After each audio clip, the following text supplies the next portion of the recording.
Манай улс өмнөх жилүүдэд хүн амынхаа сургуулийн өмнөх боловсрал болон баг дунд суур зэрэг албан боловсралд хит их анхаарч ирсэн байна. Үүний үр дүнд хүн амынхаа 90% бичиг үсгийн боловсралтай болгосон сайн талтай. Гэвч нэг талаа хит их барьснаар хүн амын насан туршийн боловсралыг орхигдуулаад байгааг олон улсын судлаачид хэлж байна.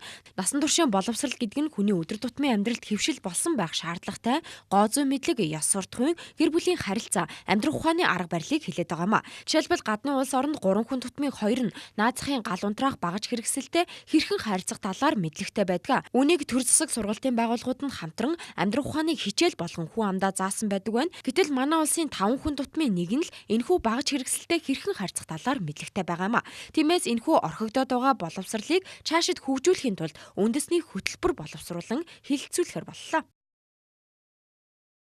Аливаа нэг зүйлийг хийхин тулд санхүүжилт үгүй ядчил энэ гэр бүлийн боловсролын сургалт үйл ажиллагаа явуулж байгаа хүний цагийн зарцуулж байгаа ядаж тэр цагийг нь үнэлэх, тэрэнд нь өгөх цагийн хөлсийг өгөх мөнгө байхгүй бол явахгүй баталж байна шүү дээ, тийм ээ.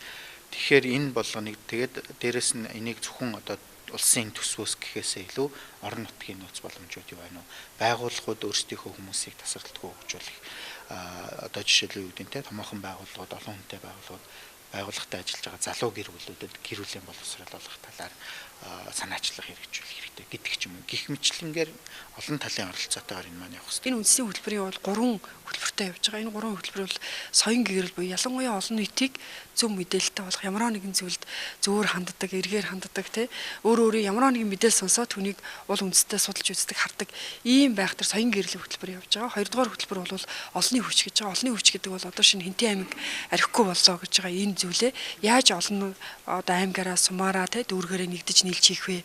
Өнөөдөр хүн болгон зам бүглөрөөтэй ч гэх юм хог хайж гин ингэж нэгж архи байна, гэмтэрэг байна гэж асуудлууд ярьж байгаа бол асуудлынхаа шийдлийг олноороо нэгдэж зарчмаа тогтоо тэрнийхээ дагуу хүн болгон хичээж хийдэг.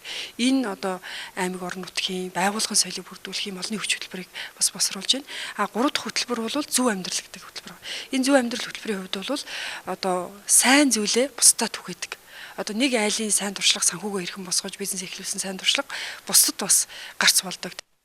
Манай улсад насан туршийн боловсролын үндэсний төв үйл ажиллагаагаа явуулаад 3 жил болж байгаа.